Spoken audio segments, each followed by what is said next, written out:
आपणक mobile phone रे DP कहीं गोल देखा जाए जानिछंती कि जदि जानि नाहंती तेबे आसंतु जानिबा ए विषय रे। सोशल मीडिया खोलिले समस्ते डीपी बा डिस्प्ले पिक्चर प्रोफाइल उपरे समस्तक नजर पड़ी थाए।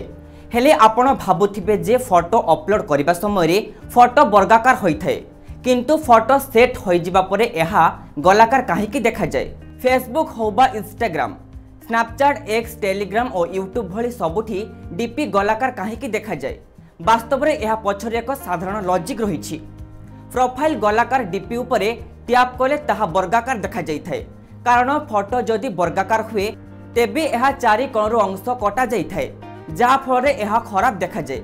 अन्य पक्षरे फोटो गोलाकार सेट हेले एथिरे आपणक मुह भल देखा जाई थाए। सेहीपरि वर्गाकार फोटोरे अनेक अंश कटि जाए और फोटोटी असंपूर्ण देखा जाई थाए, कारण मनीष मानक मुह आकृति गोलाकार होई थाए। तेणु मुहर सठिक आकृति को देखाइबा लगी प्रोफाइल को गोलाकार करा जाइछि। पूर्वरु सोशल मीडिया प्लेटफॉर्म फेसबुक रे प्रोफाइल फोटो वर्गाकार देखा जाउथिला, किंतु फोटो कटि जाई असुंदर देखा जिबा कारणरो एहाको सर्कल आकृतिर अपडेट करा जाइछि। सेबेठारु प्रत्येक सोशल मीडिया प्लेटफॉर्म रे डीपी सर्कल आकार देखा जाउछि। जदि आपनको आम भिडियोटी भल लगी थाए तेबे लाइक, शेयर एवं सब्सक्राइब करने को जमार भूलिबेनी। रहुछु, नमस्कार।